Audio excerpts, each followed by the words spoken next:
What's going on, collective listeners? Welcome back to another episode of the Samson Strength Coach Collective. I am your host, Anthony Grasso.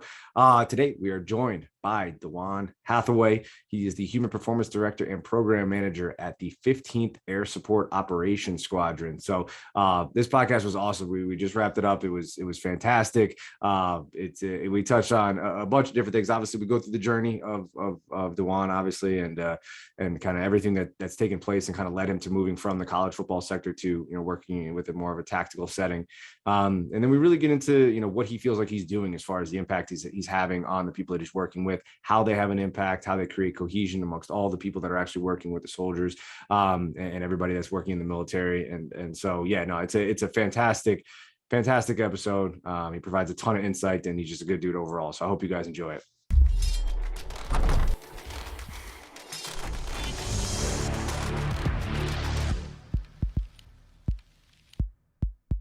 What's going on, collective listeners? Welcome back to another episode. Today, we have DeJuan Hathaway, and I'm glad I got that right. That was honestly the most important piece of starting this whole thing off. Just make sure I got the name right. I won't even tell you guys the way I butchered that to start this thing off. But pleasure to have him. He is the Human Performance Director and Program Manager at the 15th Air Support Operations Squadron. And I won't tell you about all the mistakes I made trying to spell squadron as well. But unfortunately, DeJuan's got some dirt on me already, and I've only known him for like 7 minutes. So this is good start. But man, full-time contractor, and obviously, DeJuan, pleasure to have you on, man. I appreciate you doing this on such short notice. Obviously, we just touched base yesterday, so especially around the holidays too. I'm like reaching out. I'm like, dude, there's no way like he's gonna be able to hop on like before Christmas or whatever. But appreciate it. So number one, welcome. Number two, as we always do on the podcast, why don't you tell us your story, man? Introduce yourself to the people. Let us know where this whole thing started and how you ended up where you're at now. Yeah, I appreciate you guys having me on, and don't worry about the name. It always gets jacked up, so you won't be the first. But yeah, man, just pretty much I started getting into the field of strength and conditioning around about 2002. I was still playing college football up in East Tennessee at Maryville College, and Nice. University of Tennessee was just about 25 minutes right up the road.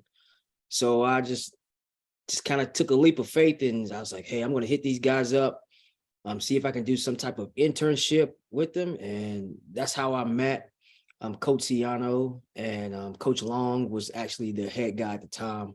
And they was like, yeah, so between football, college football, and then just during the off season, I would go up to the University of Tennessee and just do some volunteer work, which kind of led to my career in strength and conditioning. Went to University of Hawaii in 2006 as a grad assistant.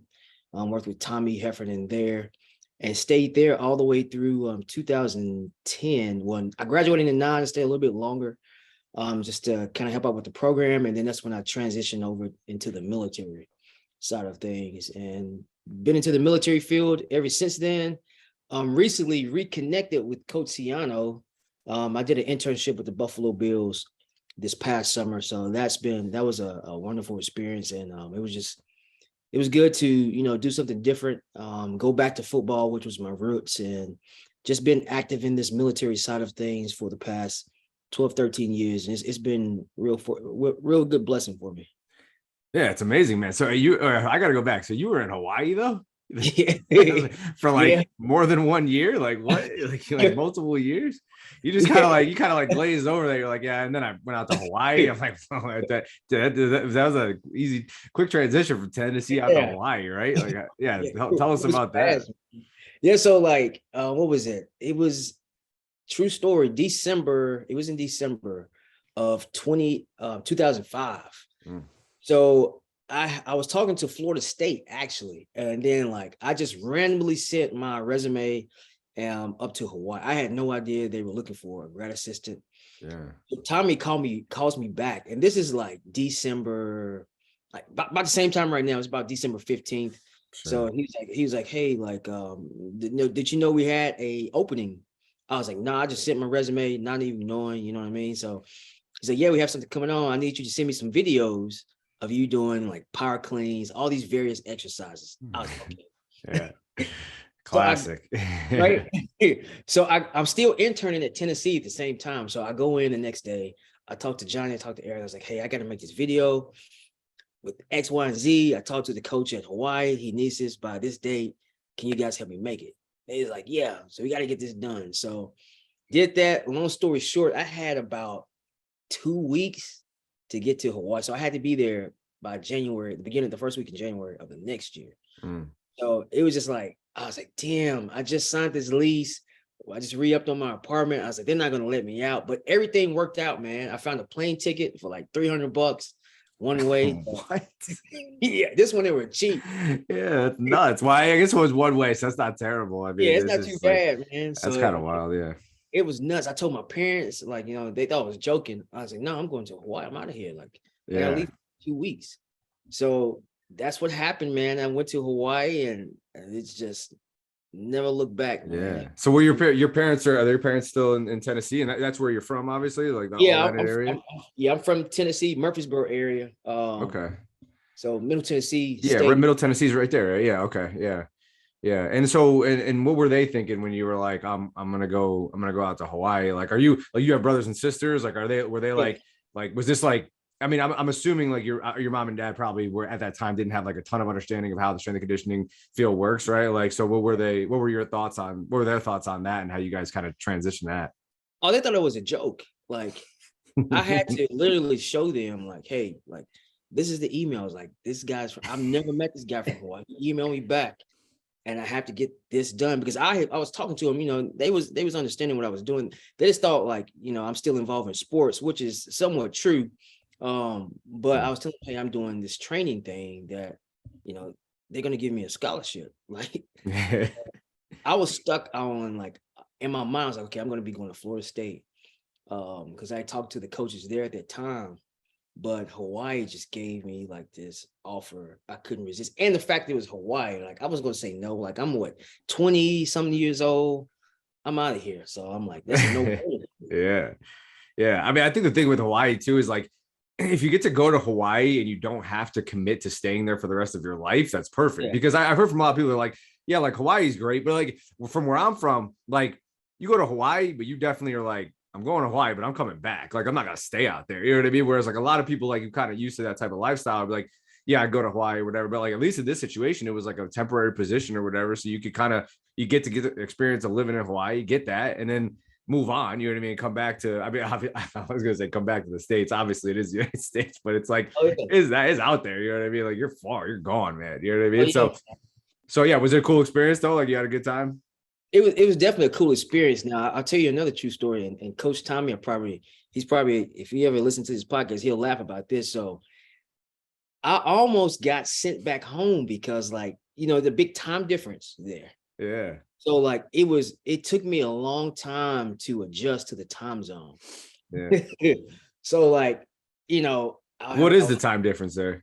It was like, I want to say it's like 4 or 5 hours. It was. Oh yeah, it is. Yeah, it's like 4 or 5. You're right. Yeah, I don't know why I thought it would be closer to 3, but yeah, okay, yeah. You know what I mean? So I was like, man, I couldn't sleep at night. I was more sleepy during the day. So like, there was a couple times I'm late. Yeah. Training sessions, and he had that sit down with me. He was like, all right, if you're late one more time, I may have to consider sending you back. I was like, okay, I promise I won't be late. I swear. Yeah. The next day I was late again. Dang. You were late again and he still kept you there? Yeah, man. Oh, so it was nuts, man. I was like, gosh, like I can't blow this opportunity. So from then on out, I was just like, all right, I gotta get like 3 or 4 alarms. I gotta get people to wake me up. It just took me, that was the hardest part, was just adapting to the time zone. But other than that, like we had a wonderful time. Those times I was there, that's when we went to the BCS game against Georgia with football. The volleyball teams were really good. The soccer teams, one conference. So it was a good experience, like being there. So yeah. So Hawaii, the University of Hawaii, this is probably a dumb question, but like they have to fly to every game, no? Yeah, pretty much. Like there isn't a game. There's no, like, unless like obviously like a home game, but it's like, well, I guess that wouldn't be any different than like any other team. But I mean, there's definitely like but like their flights got to be like pretty decent. Though. Like, what's the flight from Hawaii to like? I'm assuming they're playing some teams in California. No, they play like what, like Mountain West or whatever. Pac-12. Well, yeah, I think they're Mountain West now. It was the WAC when I was there, so I don't think that conference exists anymore. but I want to say it's like at least 3 hours, like until you get to land, because you just over water, like Yeah. so. Yeah. I was gonna say, like, man, it's just, I guess that's like really no different than like any other. Like, that's funny, dude. My brain is fried right now. It's been a long week. I'm like thinking to myself, I'm like, why would it? I just feel like it, because you're like Hawaii, it's like, well, obviously, like if they have a home game, you don't have to worry about it. But if you have to go somewhere, but I guess when I was at UConn, like some other places, like we took a bus to like, I think we took a bus to Philly for Mhm. Temple. That was like 5 hours. You know what I mean? So like, you know, I mean, there are some spots you take a bus. So you probably wouldn't do that too much at the Division I level anyway. So I would imagine Hawaii probably wouldn't have to worry about it. But it's funny, man, because honestly, like I did my first internship in the collegiate sector at Alabama, and like I remember, like I'm from like an Italian household, so like my mom's from Italy, and so is my grandma, obviously, and she's like, you know, I told that I feel like they had the same reaction as your parents. They thought it was a joke. Like I'm going Yeah. down to Alabama. Like my grandma's like, what is that? Like, what is Alabama? You know what I mean? Like, what are you doing down there? Like, why would you live there? There's no good food down there. There's no Italian food down there. And that was one thing she was right about for sure. There is no good Italian food in Alabama. I don't care what anybody says. There's not nothing that's gonna compare to what's up here. That's for sure. But yeah, man, it's funny. It's an interesting dichotomy for sure when you kind of let that information slip to the parents. So after Hawaii, right? You're like, all right, coming back. You know what I mean? So how old were you at that time? You were like early 20s, Um, you said? yeah, I was like, I want to say I was like 25, somewhere between 20, yeah, 24, 25. 24, 25. Okay. And then now how old are you now?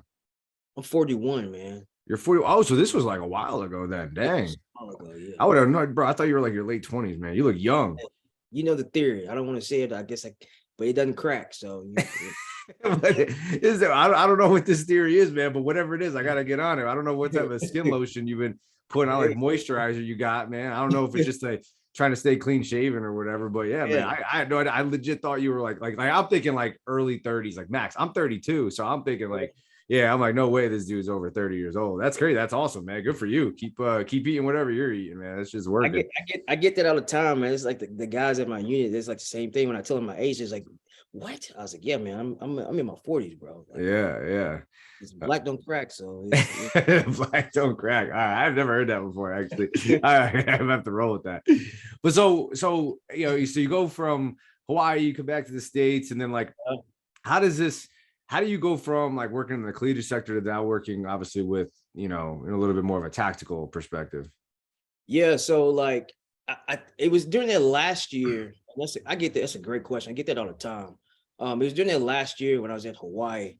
It was just for me. I had always done football, and I knew when I went into strength and conditioning, like I wanted to be, everybody wants to make a difference somewhere. And like I started getting into martial arts when I was in Hawaii. Nice. And that kind of led to networking with a lot of military people, personnels. Um, and then with that, they was like, hey, you're a strength coach, we have these facilities where we're bringing in strength coaches, physical therapists. Have you ever, looked into that? Mm. I was like, no. I was like, I never even know it existed. This was like in 2009. So it was still new, strength and conditioning going into the military. So met these guys, they took me to their facility, you know what I mean? And the facility was immaculate. So I was instantly sold, because for me, I wanted to be in strength and conditioning, but I wanted to be someone where I could, make a difference. Something that's new, kind of be like a pioneer, Sure. more to say in that particular field. So I just kind of, took a leap and went into the military side of things. And I felt like it's really challenged me. Football, I love football, but football was always, for me at least, was one of those things I really didn't have challenge with, because it was easy for me, because I played it. I grew up doing it my whole life. I understand the game.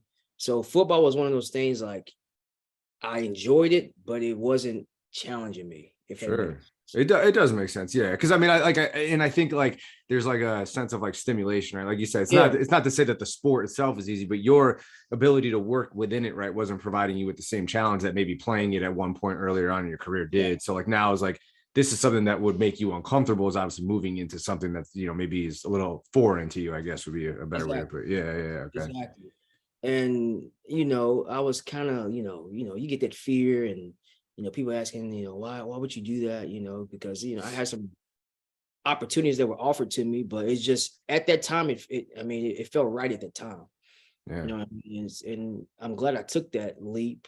And it's just catapulted. And I've done, worked with some major big time groups on the military side, done some things that, I never would have thought I'll be doing, working with the military personnel. So, yeah, that's fantastic, man. And I think, we've actually had one or two guys obviously work in the tactical setting on previously. And I think, it's interesting because like, it's a totally different like psychology around it. I feel like there's a lot of, so I guess before we get into some of like that stuff, like talk a little bit about your thoughts on like football. I always like to get people's perspective on football because for me, I found working in college football to be just like, it was such a like pivotal point in my life. And like, I'd never played football. So like working my way up to being a top assistant at UConn, right. And being able to handle some of the things that I was handling and involved in was a major accomplishment for me. You know what I mean? Like I never played a down of organized football in my life. And that was but I wanted to so badly. And I wanted to be so badly to be part of the team because I thought there was, in my mind, this all I would hear is like family, camaraderie, chemistry, team, right? And of course, like I'm sure those things exist, you know what I mean? And especially in football, right? But so I wanted so badly to be part of that. So I ended up searching for those things, kind of like what you're saying, where there's like that was just so stimulating, right? To try to overcome the problems that are involved in football.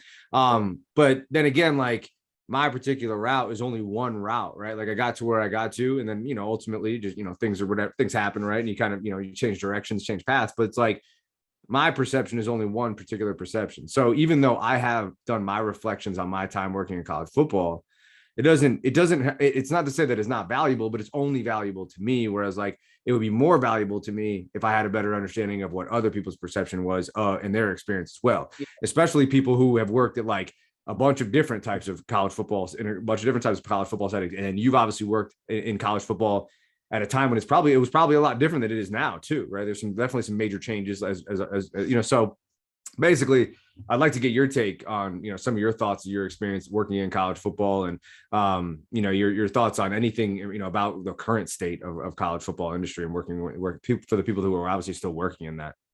Yeah. Like with my time during college football, it was, like I enjoyed it. Like I said, I played it. I grew up around it my whole life. I understood the game, and for me, I think what I really appreciated about the game the most is that brotherhood that you build, through teammates and on the coach side with the players and things like that. And to me, I think that's why it was kind of easy to transition over to the military side. So a lot of people don't know, like, some of the top tier military groups, they go and talk to these guys at the NFL Combine, because you got to think these guys, these football players already understand the concept of team, hard work. They have a great work ethic. So it's easy. You don't necessarily have to retrain them in that. They already have that from playing college football so long. So they're committed. So now, these guys are used to going week in, week out, A-type personality, that rush.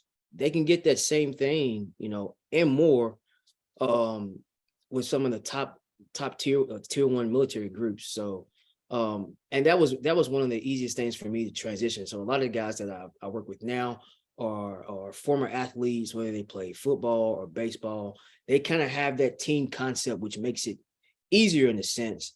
The hard part is more to say you're dealing more with, how can I say this without, there's a lot more individual personalities you have to deal with on the military side of things. You know what I mean? Even though it's a team, it's not a team. Sure. Because it's individuals. It's the same thing with football, but there's different goals, more to say, on the military side for an individual as compared to like a football team. Like a football team, they may be trying to aim to get, a championship. That's not necessarily the same thing. This person may be trying to, get promoted in rank or wherever the case may be. So I found like some of those, tactics that I used with football, helps on the military side of things as well too. Yeah. So yeah. That makes a lot of sense. You're talking as I'm listening to you talk. There was a book I read, and I gave it to one of the football players at UConn. I don't think I ever got it back. I lost this book twice, so I was there. But I'll get into that in a sec. But like the book was kind of what we were talking about. Like it wasn't about football at all. It was actually like a U.S. Marines manual on like their like overall like battle theory, right? There was like 4 parts to it, and each one of the parts I'm like listening to like the words that they use, things like decentralized command, right, like going on the offensive, right, like what defense actually meant and how they had to organize defense. And I felt like I'm sitting there, and obviously I was working college football at the time, so in my mind everything that I read and everything that I was looking at would just come back to college football in some way, shape, or form. I was just like, man, football, right? Is all I thought about. So I was like, anytime I could create the parallels there, I would definitely do so. And it talked a lot about those types of concepts, right? You know what I mean? So I do think that there are a lot of similarities. I think the problem is that the fact that there are some similarities in terms of like the camaraderie and the brotherhood that you build through, some of the tougher training that some of these military guys will go through, right? I think the problem is the fact that that's also relevant in football.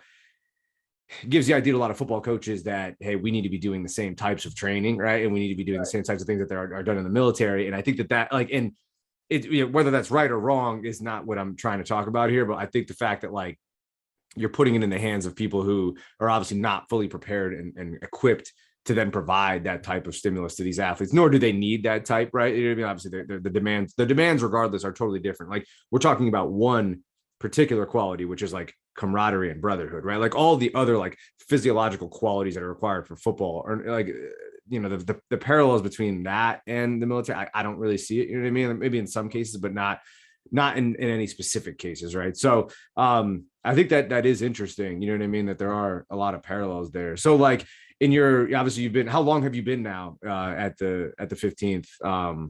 So I'm going on my 6th year here. So okay, so you've settled in. You know what I mean? Yeah. You're digging it. Yeah, you're really liking it. Yeah, so this is they brought me in because I was working with I was on the Army side of special operations prior to coming to the unit I'm at now, which is more of an Air Force special operations type group. Okay. And they were looking for, experienced coaches who can help build the program up, because this is like a new start with the type of guys. I work with TACPs, Tactical Air Control Party. So these guys pretty much make like calls over air strikes and things like that. Working with, various other branches or within their own branch of military personnel. But they brought me in to kind of like, set up programs. So we designed a gym and, set these guys up with, trying to model that college pro concept of having strength coaches, physical therapists, sports psychologists, dietitians, things like that. So putting these guys in the best position to perform at the top level by providing, top level personnel. Yeah. So over the course of 6 years, now, we haven't gotten to where we want to be, but we've made leaps and bounds to where we first started. So yeah, that's fantastic. Yeah, I'm trying to look up the name of that book that I mentioned before, but it's funny because you're sitting here talking about trying to like blend a bunch of elements, right, and then recreate sort of that college football structure, right? Where it's like, it's funny because like I talk about it all the time. Like, is really what I probably talked about the most, like when I first started this podcast, was like just like, because I was so obsessed for so long with like the dysfunction that would come from like everyone operating in their separate silos in college football, whether like sports medicine, strength and conditioning, whatever the case was. So like, but now the fact that like, I mean, it makes so much sense to be able to provide that for college athletes, but it makes so much sense for you guys obviously providing that for, for people in the military, because I mean, we're talking about life or death situations. So it's like, why would you not have everybody on the same page? You know what I mean? So how long have you guys been like trying to implement some of that stuff? And is there like, I guess, the best way to ask this would be without having you to have to get into any specifics or anything like that. what are some of like the takeaways that have come from that, like some of the positives, right? Like things that you have seen, and so maybe even some of the speed bumps you hit along the road of like trying to get it to where that is, that cohesion, you know what I mean, and that synergy there. So yeah, I guess when, you know, to kind of like in a roundabout way, you know, how has that been going? Like how did that kind of take shape, and, you know, what were some of the speed bumps that you guys had to overcome along the way of trying to create some of that synergy for these guys? Yeah, I guess I start with some of the positives. Some of the positives would be that, the guys that have been here, for a great amount of time, because we have a high turnover. But we have a couple guys within the unit that's been with us since the beginning. So they've seen the progression and they've seen the benefits of having an embedded, human performance team. There, as compared to you having some, sergeant come in and running physical training, but they don't have, the knowledge or the experience of, programming or tailoring workouts to various performance levels and things like that. That's less of a burden that these higher ups have to worry about. They bring in the professionals, we do that for them. They can focus on training. That's one less thing on their plate they have to worry about. So that's been a plus for us. I think another plus, we're on an Army installation. So there's other strength and conditioning coaches and physical therapists. So it's like we link up and we trade ideas. And, we don't have to travel to a different state or across the, map to link up or go to a conference. We've been able to hold like little small conferences at our unit with all the professionals within that area. So I kind of get all the professionals, within our area, and we hold our own little conference. We get it, approved through the NSCA. They sign off on it. So we do our own little conference just for the tactical personnel, where they can ask us questions. We teach them, about programming. They bring us, questions that they may have in regards to their training. What can we do? What should we not do? Things like that. So it's a little bit more personal, and I find that they're very receptive to what you teach them and the information you provide them, because they're just like, any other athlete. They want to get better. It's more of longevity or just, overall, wellness. So that's been some of the plus. Now, some of the negatives is they've been fed so much, I can't wait to hear how you're gonna word yeah. this. You get the craziest Yeah.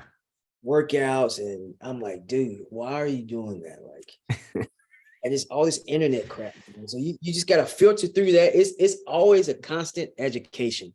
Like you're always educating them on something, because every day is something new. Well, I saw this and I thought, no, you can't assume that what you saw, that's good for you, because, you're a different body type. You don't know what this person is doing over there. They're one-on-one with this person and they're not individually working with you. So they don't know your limitations over here. So you're constantly going through that, man. So I'm always having to bring in professionals, especially on the diet portion of things. So I'm always having to bring in like nutritionists, physical therapists, whoever I can find that's other than me, that's just going to reiterate what I've already taught. Because sometimes, the light bulb turns on when they hear it from someone else. But that other person is preaching the same thing I've just told them. Yeah. So it's like oh, okay, well, yeah, he's right. So he's not just jumping on my ass. He's actually telling me this because he's trying to save me. So that's been the hardest part, I think. So. Yeah, no, that's interesting. And it's cool. Because I mean, it's almost like, mom or dad says something, right? And then it's like, all right, but then your friend's mom comes in, or your aunt comes in and repeats the same thing. And it's like, all right, so like they must be telling the truth. You know what I mean? So, and I'm pretty sure you probably experienced that same thing on a college level. You know what I mean? Or there's some athletes have listened, some don't. But if someone else preaches it to them, they're like, okay, well, they got it now. Yeah, so it's almost like it doesn't even need to be somebody who has some major credentials either. It's just like if you hear it more than once, they're like, all right, there must be something to this, and maybe there is, but yeah, no, it's I think it's one of those things where the internet is, human made, right? And it's like I was just having a conversation with someone about this today. Like, I think, the fact that it's like human made like I forget about that because I see the internet as something that's like this unfathomable thing. You know what I mean? It's just like, man, it's like wires and, you know, north, south, east, west, and whatever it's coordinates and stuff. I don't know what, like, how is it even possible, right? But in reality is like it has really enhanced a lot of what we do in a major way, right? But obviously, when it comes to social media, it's this major barrier that we also have to overcome constantly. I mean, you're constantly fighting social media. And I don't know if it's getting better, if it's getting worse, or if the both, like, if like good and bad are just kind of like moving together, like in lockstep with one another, because it seems like the more information that's out there, I mean, there's so many things I come across where I'm like, man, I don't know if I would have come across that information just casually if it wasn't for social media. Like, that's cool. Like, I'm going to keep that. You know what I mean? But then I come across so many things where I'm just like, man, I don't know if we're actually enhancing like the relationship that like people and athletes and you know, soldiers have with working out and with nutrition or whatever. I don't know if we're enhancing that relationship or if we're actually tearing it down and creating more of a friction between it. You know what I mean? It's like, I don't know, but it's good to see that you guys are able to bring people together and actually create these seminars without much friction, much resistance. You can bring everybody together, have everybody within arm's reach of one another and talk, and people are willing to listen and just be open to new ideas and stuff. And I think that's that to me gives me hope that there is some signs of like, all right, yeah, we're moving in the right direction. We actually are enhancing that relationship between training and just our outlook on it, right? Like viewing it as something more than just not viewing it as something more than just something that we need to do each day, like just part of our routine, challenge mind, challenge body, that kind of deal, you know? So yeah, so you're loving obviously the connections that you're able to make with these people and obviously the impact that you're able to have, or else you wouldn't be there for 6 years, right? Right. Yeah, and it's you know, it's had its bumps in the road, of course, like every job does. Um, and you know, but it's one of those things to like when you know you're supposed to be there for a purpose, you look past those things, like the bad days. There's been more good days than it has bad. So That's good. that's my driving force, more to say. Um, you know, I feel like, you know, this has been my purpose to be in the strength and conditioning is to, and I see it as a service to my country. You know what I mean? I necessarily didn't raise my Yeah. right hand, but I feel like it's a valuable tool that I'm doing in regards to preparing these guys for battle. Like today, I wrestled for like an hour with Army guys, Air Force guys, things like that, you know, and that goes to having that martial arts background, but you know, helping them in that sense of teaching them like self-defense, you know, along with just like strength and conditioning. You know, that stuff I wouldn't get to do if I was, you know, in a traditional sports setting, more to say. That's absolutely right. Yeah. That's awesome. Yeah, so I think like, and what I find more enjoyable about the military is like it allows me to not only, you know, help them sharpen their tools, but it keeps me sharp in a sense of um survival skills, like everyday, survival skills you need to live. Like I get to shoot weapons, I get to wrestle, I get to work out, I learn water techniques and things like that. Like that's stuff that costs thousands of dollars for people that want to learn. And I get to do it for free. You know what I mean? Yeah. Just being, you know, connected to a certain unit. So I know that, and I really appreciate that. So it's a lot of fun. I don't know how much longer I'll be doing it, but I'll do it as long as they still want me. So Dang, man, that's a hell of a sell job right there, man.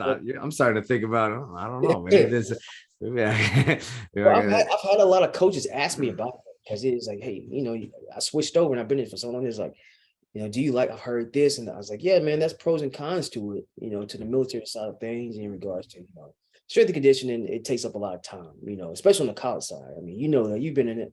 It's very time consuming. And one thing about on the military side is they're big on family life.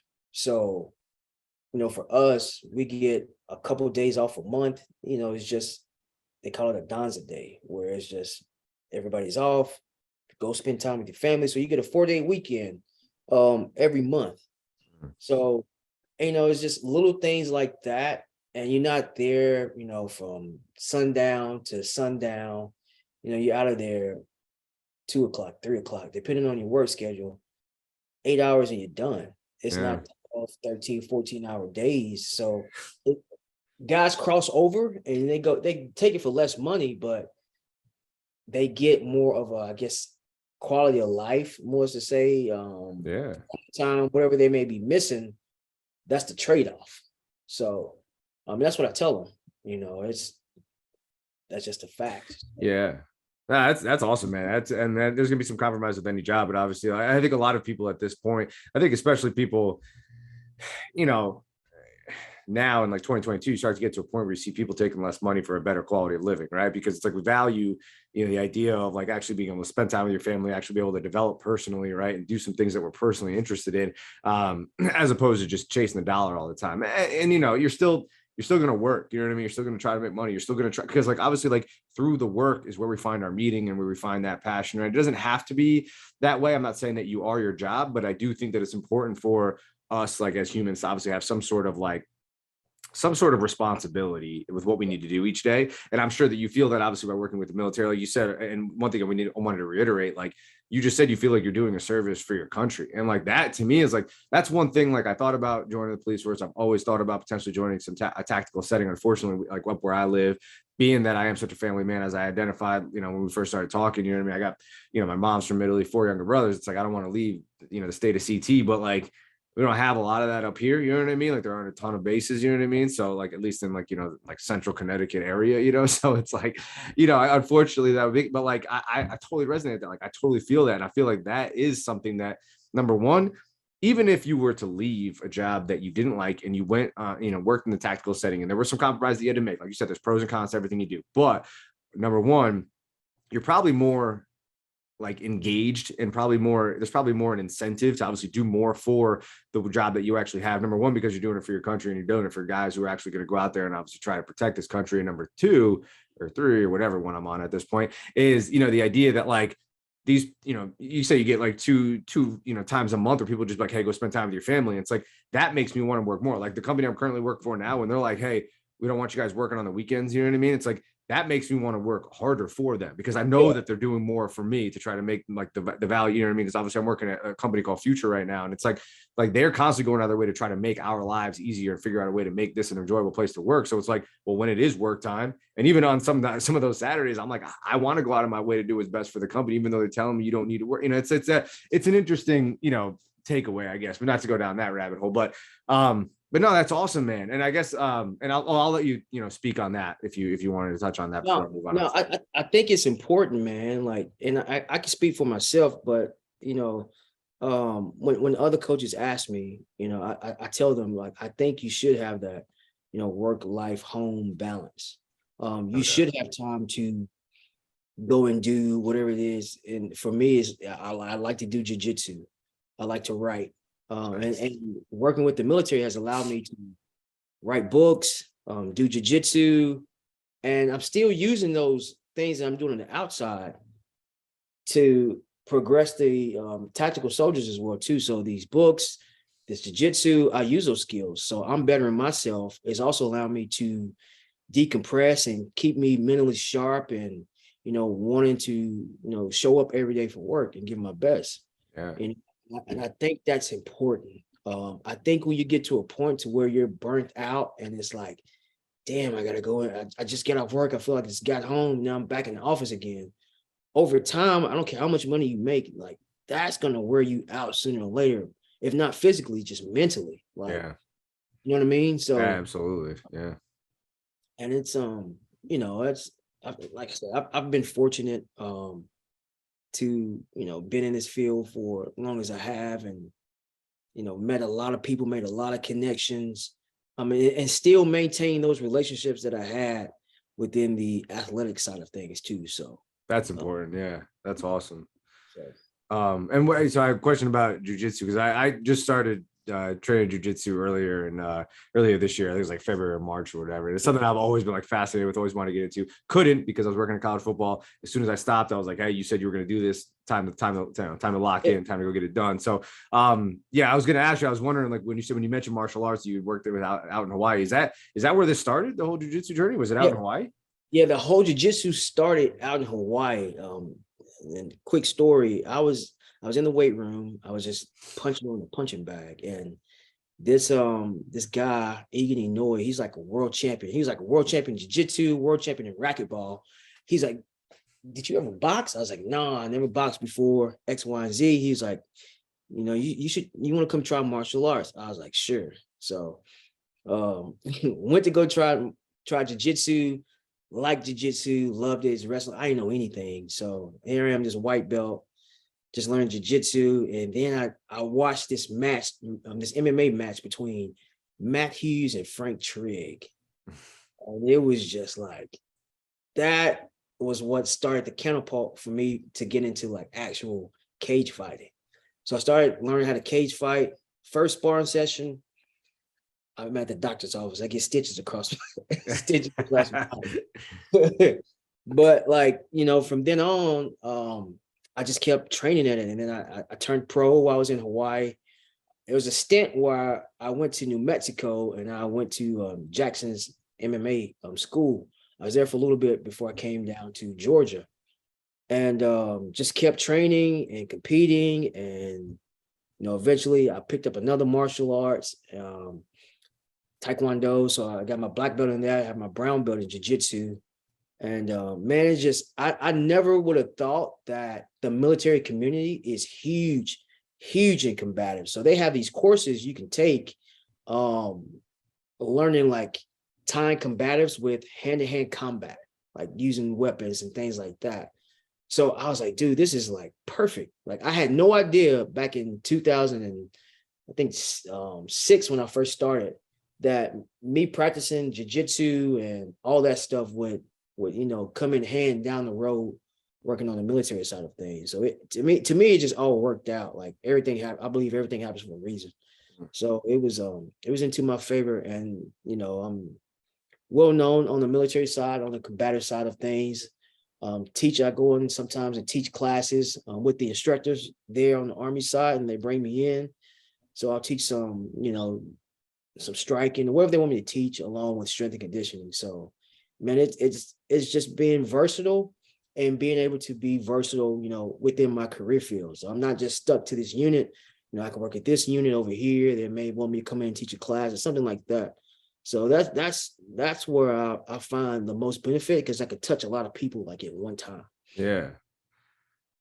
Oh, that's fantastic, man. So yeah, and you being a brown belt, obviously, like they're gonna have you teach, you know what I mean? So that's awesome, man. Congratulations. That's sweet, dude. That's a sick setup, man. Yeah, like you said, you got a lot, you know, you're versatile. You're able to do almost anything that you need to do, right? Like you're robust, like you have all these different like skills and qualities in your arsenal. But that's awesome. I'm sitting here just thinking, I'm like, dang, man, like because I'm obviously still a white belt, you know what I mean? I'm in an early part of that journey. I wish I started like 10 years ago, you know what I mean? But whatever, you know, you just best time to start is whenever you do. But it's funny, yeah, because my jiu-jitsu instructor actually was, you know, in the military for like 23 years. And you know, obviously, yeah, you're right. Like they're so big on combatives, and I think it's so valuable for them. We have a ton of guys who are in the military who actually train in our spot, a ton of police officers, all that kind of stuff. So it's so cool, man. Like it's such a good community of things. But that's awesome, man. That's super cool that you're doing that. So how many times a week will you train jiu-jitsu?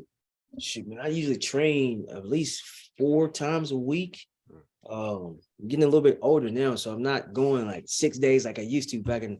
I use by press now. Yeah, but yeah, man, I'm still going 4 days a week. A lot of wrestling and things like that. I'll go later tonight and do a little bit more rolling. But man, it's therapeutic for me. Yeah, for sure. You know what I mean? Yeah, there's this release that this peaceful feeling you feel after the session is done. You know what I mean? It's kind of hard to explain. And I was explaining to somebody the other day, but it's not the example I gave was not great. It was actually kind of like I was trying to say, I was like, I think like, you know, when you have like I don't drink much or anything like that, but like obviously we've all had like alcohol before, where it's like your first sip of like maybe take down like a 2-finger pour like whiskey, right? Yeah. And then it just knocks the edge off, right? And you're just feeling like super calm, super relaxed or whatever. Now, obviously that's not the best way to achieve that feeling, considering that you're talking about alcohol. But you know, I was thinking about it the other day, and I'm like, that's how I feel after I do something that revolves anything that involves like, you know, elevated heart rates for, you know, a certain period of time. Then I was thinking about it, I'm like, yeah, but there's something extra about the way you feel like after jiu-jitsu, because obviously there's some sort of like, you know, engagement with somebody else, right? Like you also have to be on edge a little bit. You have to kind of be alert, just from the sense of like, it's not just about like you, obviously it's about your training partner. So like you're constantly just kind of like alert and just like paying attention. There's a lot of things being thrown, a lot of information being thrown at you throughout the session. You also want to make sure that you're like respectful of everybody else in the room and respectful of the, so there's this like sense of like alertness and like heightened sense of awareness when you're in the session. And I think when you come out of that session, and then obviously, maybe like you do 20 minutes of rolling at the end or something like that, live sparring, it's like, there's just like this like release of just like, all right, like I've accomplished this today, like elevated my heart rate, defended myself, worked on some survival tactics, touched on like strength, work capacity, all the physical qualities that I'm looking for.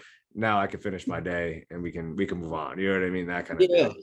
Yeah. And I mean, I'm pretty sure you can vouch for this, and anyone who's done jiu-jitsu, like most jiu-jitsu, gyms, like the atmosphere is it's like a positive vibe. Like For sure. most of them have like the calm music. So like even for me, like at work, they already know who's playing the reggae music. Yeah. You mean, because I want to create that environment to where it's just like, happy, peaceful. I don't want a lot of negative energy, because that stuff is like, I'm a real firm believer in that. Like, you push out negative energy, you get negative energy. You bring in positive energy, you get positive energy. And that's how jiu-jitsu gyms are, you know what I mean? Even though you go in there and you're competing with each other,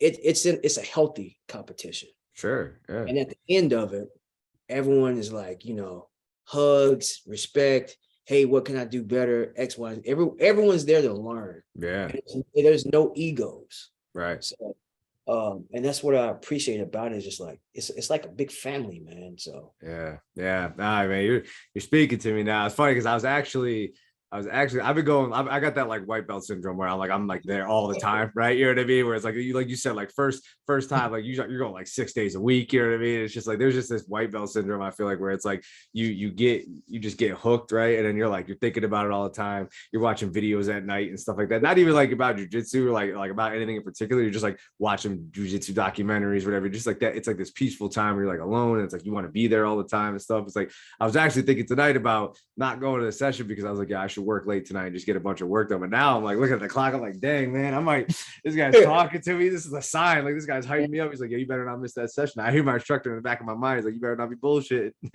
So. Yeah, don't miss that session, bro. I usually do better. Like if I don't go to jiu-jitsu or do that, like I tell myself I'm gonna do work, I never do it. Yeah, it's so true. I probably won't. Yeah, I'll probably just like go for a run or something like that. But yeah, I definitely I'm just gonna go. You know what I mean? It's like, because I'm probably not gonna do any more work. I gotta get there. I gotta make this stuff happen. Gotta put together 4 weeks. You know what I mean? So Yeah, man. all right. Well, and I found out the name of that book. It's War Fighting. Yeah. Have you ever read it or heard of it? No, okay. So it's called, War Fighting. It's U.S. Marine Corps. It's MCDP, Marine. I believe that's Marine Corps. What does that stand for? MCDP. Let me see if I can. But yeah, this book was fantastic. It's only $6 on Amazon. I gotta buy it again because, like I said, I left it on the plane I believe it was East Carolina. We were down there playing them. I left it on the plane there, and then when I came back, I bought it again because I called the airline and they were like, "Nah, man, we haven't seen this book." And then, one of my players at UConn left, and he was like, "Hey, man, like, you got any books that you would suggest reading or whatever?" I was like, "Hey, man, take this book." And so yeah, I probably gotta get that book back. But yeah, Warfight, it's a fantastic book. It's really good stuff. Yeah.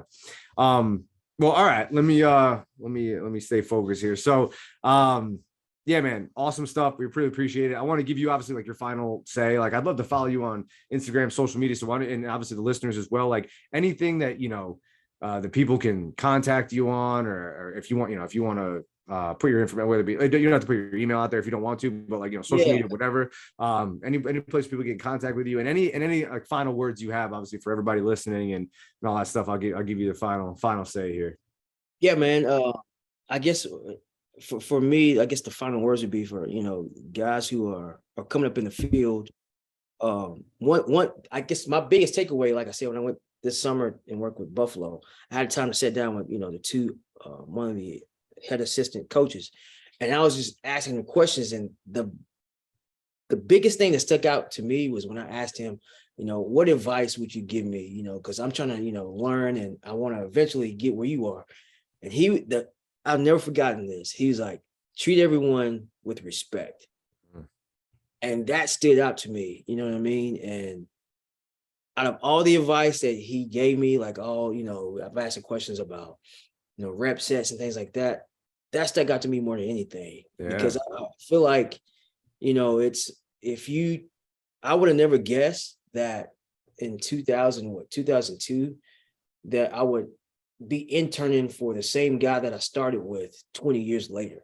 Yeah. You know what I mean? So, I would say treat it, regardless of where you are in your career, treat everyone with respect. Even if you don't agree with what that coach is doing at that time, honor that coach by servicing that coach. Your time will come down the road when you're the head of the show. But at that time, while you're there, you're not the head guy, honor that coach, give him 100%. Even if you don't necessarily agree with what they're doing, that's not your time and your place. Your time and place will come down the road. So if I tell people anything, it would be that, like, treat everyone with respect. And those words touch home with me, because I was like, damn, like, for Coach Ciano to bring me back 20 years later and to intern with him again, it was just like, I was like, okay, he sees something in me that I guess I didn't necessarily see in myself.